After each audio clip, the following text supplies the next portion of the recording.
Ini pernah direncanakan oleh suami istri di masa lalu, dituliskan di dalam kitab yang sangat populer. Persoalannya, begitu ibunya mengandung, istrinya mengandung, lahir anaknya usia 2 tahun. Maaf, mereka punya rencana, anak ini insya Allah kita akan didik jadi lebih baik, keluarga kita lebih baik, anak ini akan jadi ulama. Qadarullah usia 2 tahun ayahnya meninggal. Ini kisah nyata. Ibunya ingat, saya tetap pertahankan untuk berubah jadi lebih baik, walaupun ayah tidak ada, saya single parent, saya rawat anak ini sebaik-baik. Usia 4 tahun anak ini, maaf ya, terkena penyakit buta permanen. Hijrah tidak akan sepi dengan ujian. Suami meninggal, single parent, anaknya kemudian buta permanen. Apa yang dilakukan oleh ibunya? Ibunya tetap berpedoman, Allah pasti akan berikan yang terbaik. Anak ini kemudian terus didoakan, bangkit di malam hari, perbanyak kemudian tingkatkan ibadah. Ingat ya rumus ini, orang tua yang rajin ibadah maka boleh jadi kebaikannya akan diturunkan pada anaknya. Ibunya yang berdoa, anaknya yang mendapatkan bagiannya. Matanya buta tapi diganti oleh Allah dengan ingatan yang luar biasa. Kalau anda bacakan satu kalimat, satu baris ini, satu lembar buku dibacakan oleh anda satu halaman, maka seketika dia akan ingat seketika tanpa diulang, dengan titik, dengan komanya. Anak ini kemudian dibawa ke sekolah Al-Quran, dimasukkan talaki ke syekh di sana. Syekh di situ kemudian membacakan pada saat itu surat Qaf, surah ke-50. Qaf dibacakan sampai akhir ayatnya. Anak ini anak yang paling kecil teman-teman, mata buta, nggak bisa ngelihat. Teman-temannya berada di atasnya usianya, ada yang 6 tahun, 7 tahun, dia 4 tahun. Begitu selesai membacakan, kata syekhnya, lihat kalimatnya, man hafidha ala zahri qalbi, siapa yang hafal apa yang tadi saya bacakan, hafalan di dalam kepalanya, bukan di luar kepala. Hafal di luar kepala masih belum hafal. Kata syekhnya, hafal di dalam kepalanya. Tiba-tiba saat semuanya diam menyimpan tangannya begini, anak yang buta tadi mengangkat tangannya mengatakan, hafidhu ala zahri qalbi, saya sudah hafal.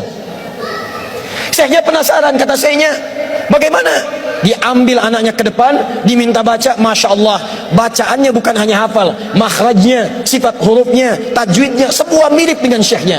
Kata syekhnya, minal an tadrusul hadis, dari sejak sekarang ananda mesti belajar hadis, karena Quran itu dijamin kemudahannya, hadis yang tidak ada jaminan. Anak ini secara singkat, tinggal 1 menit, pulang ke rumahnya, diantar oleh asisten rumah tangga ibu tadi. Begitu nyampe di rumahnya, wajahnya gembira, mengatakan pada ibunya, Ummi, ibu, tadi saya dipuji oleh saya begini, ada kejadian begini, saya seperti ini. Kata anak ini, minal an uridul hadis, ma, sekarang saya pengen belajar hadis.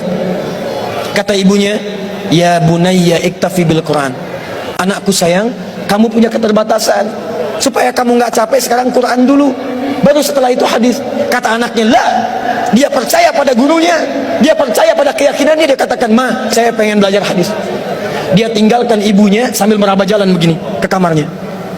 Perhatikan baik-baik, begitu ibunya melihat, ingat kemudian dengan suaminya, ingat tentang rencana mereka, ingat tentang mereka punya rencana masuk surga bersama-sama. Teman-teman, ibunya langsung masuk ke dalam kamar, dia bentangkan sajadahnya di mihrabnya, dia salat 2 rakaat, dia bermohon kepada Allah.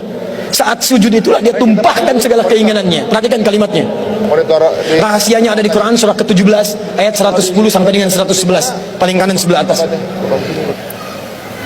Ya Allah yal basir, yalladzi ala kulli syai'in qadir, a'id basirat ibni. Saya mau akhiri.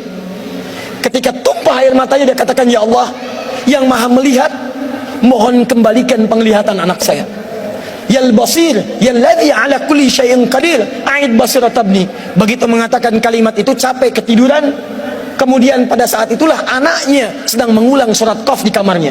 Begitu ibunya mengatakan yal basir, anaknya sampai pada ayat ke-22. Laqad kunta fi ghaflatin min hadza fakashafna 'anka ghita'aka wa basaruka al-yawma hadid. Ibunya menyebut yal basir, anaknya sampai di ayat wa basaruka al-yawma hadid. Dulu pandanganmu tertutup, sekarang kami akan buka, kamu akan melihat setelah ini dengan setajam-tajamnya. Ayat ini sebetulnya kemuliaan akhirat, tapi diturunkan mendapatkan kemuliaan dunia. Tiba-tiba setelah baca ayat ini, ibunya berdoa, bersamaan kalimatnya, tiba-tiba terbuka pandangannya. anak ini bisa melihat kembali. Saking kagetnya dia lompat, dia kejar ibunya. Ummi laqad ra'ait. Ma, saya bisa lihat lagi. Ma, saya bisa lihat lagi. Ibunya kaget kemudian terbangun. Dia peluk anaknya, dia katakan, "Nah, mungkin kamu melihat bukan dengan hatimu. Kamu melihat bukan dengan matamu. Rubbama ra'aita biqalbik, laisa bi'ainik." Mungkin bukan matamu tapi hatimu. Waktu habis. Kisah belum selesai. Tinggal 1 menit. Boleh 1 menit? Lihat sini. Kata anaknya, "Mah, saya melihat dengan mata saya. Ini mama pakai baju ini. Di sekitar kita ada benda-benda ini." Allahu Akbar. Ibunya kemudian yakin anak itu bisa melihat. Dipeluklah anaknya. Keduanya kemudian menangis. Dan ibunya sejak saat itu yakin bahwa anak ini punya kemuliaan besar di masa depan.